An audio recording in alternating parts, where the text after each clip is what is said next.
What makes a person good ruler? Is it wisdom, courage, or something else? When it comes to Rhaenyra Targaryen, which one of these qualities did she possess? Would she truly be a good queen? Let's take a closer look. When I read about the Dance of the Dragons, I couldn't help but think that Rhaenyra wouldn't make a good queen.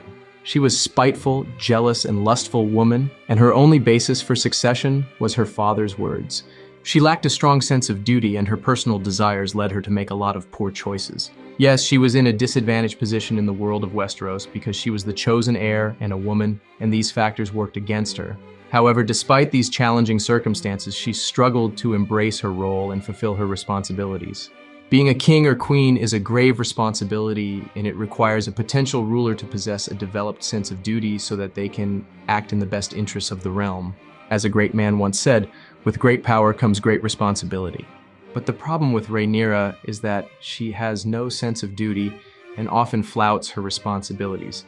She wants power, unfettered power, but she doesn't realize that such a thing doesn't exist. She never tried to make herself more suitable for the throne. Instead, she just expected everyone to obey her as their queen. Firstly, the books make it clear that Rhaenyra became the chosen heir just because Viserys didn't want the throne passed to Daemon. After the death of his newborn son, Viserys turned to Rhaenyra as a last chance to prevent Daemon from inheriting the throne. Up until then, Rhaenyra had been treated simply as a princess and hadn't learned much about being a queen. Despite knowing that her father became the king simply because he was male, she didn't learn anything from history and didn't take any action to demonstrate that she was fit to be a queen as a woman. One of the most significant criticisms of Rhaenyra's irresponsibilities is undoubtedly her having bastards. The fact that the future queen gave birth to illegitimate children is scandalous enough, but what makes it even worse is that she tried to pretend they were legitimate and threatened the people who told otherwise. In many respects, her actions bear a striking resemblance to those of Cersei. Much like Cersei, she consistently sought to suppress the truth by silencing those against her. For instance, she ordered Daemon to behead Vaemond and then fed his corpse to her dragon. Before all that, she wanted Daemon to be harshly questioned when he made similar claims. She went so far as to endorse murder and torture to perpetuate the lie and failed to recognize that placing those illegitimate children on the Iron Throne would inevitably lead to a war.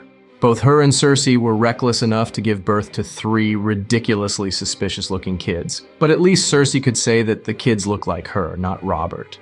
At this point, we should also criticize Viserys, perhaps even more than Rhaenyra, because similar to Rhaenyra, Viserys failed in his responsibilities as the king. He made her path to the Iron Throne more difficult rather than easier. He did not educate her in a manner befitting an heir. And furthermore, he sowed the seeds of civil war by having 2 legitimate sons.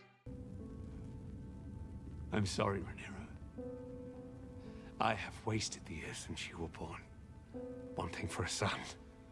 In a world like Westeros, you can't disregard centuries-old laws of agnatic primogeniture. You can't declare that your daughter will be the next queen, and you can't expect it to happen peacefully. Just like her, Viserys appears to have learned no lessons from history. He thought that just saying it would make it happen, but no matter what anyone says, history is written by the victors. And if Rhaenyra had won the war, it would have paved the way for a woman to become the queen of the 7 kingdoms. However, in that moment, that wasn't the case. You can't convince anyone by saying that your father wanted you to be queen when the eldest son has been on the throne for years. It actually shows their inability to understand the world around them. Both Viserys and Rhaenyra failed to make tough but essential decisions. When Alicent declined Jace and Helena's marriage proposal and gradually took over the small council, particularly in Viserys' later years, Rhaenyra should have thought about taking decisive action to protect her claim. But instead, she decided to stay in Dragonstone, and I believe this choice is one of her major mistakes. While it's common for the rightful heir to reside there, she wasn't a typical heir. She should have been by Viserys' side from the beginning, engaging in political maneuvers. But instead, she allowed the Greens to gain more influence in the council and the capital. She was either naive, or some might say foolish, and to some extent overly self-absorbed for thinking that the realm would accept and love her simply because she was the chosen heir of King Viserys Targaryen. At this point, some might argue that if Alicent and Otto had done nothing and let Rhaenyra become queen, there wouldn't have been a war. While that may be true to some extent, as the king and heir, Viserys and Rhaenyra had a responsibility to prevent succession crises that could tarnish the heir's claim. Many of the problems Rhaenyra faced stemmed from her assumption that she wouldn't encounter resistance for the throne or her disregard for how her actions could be used against her. If she had been more strategic, she could have consolidated her power. But she created problems for herself by believing she had an unquestionable right to the throne. I think Baelish's "that" quote fits perfectly for it. There's no justice in the world, not unless we make it. If the events of the books didn't happen, or didn't play out that badly, she would have been at least a mediocre queen. But it's important to note that it's easy to be a good ruler when you're playing on easy mode in a peaceful and prosperous realm with no opposition, and all you have to do is not screw it up. So we can all just imagine a big what if for Aegon too. What if he got the throne without this huge war? I personally think that Aegon wouldn't be that bad either. Another version of King Robert, maybe. But when I look at Rhaenyra, I see an entitled woman who often prioritizes her own desires and interests over the well-being of the realm. She had 3 obvious bastards, displayed unnecessary cruelty to her enemies, and married Daemon during a politically tumultuous time without regard for her recently deceased husband.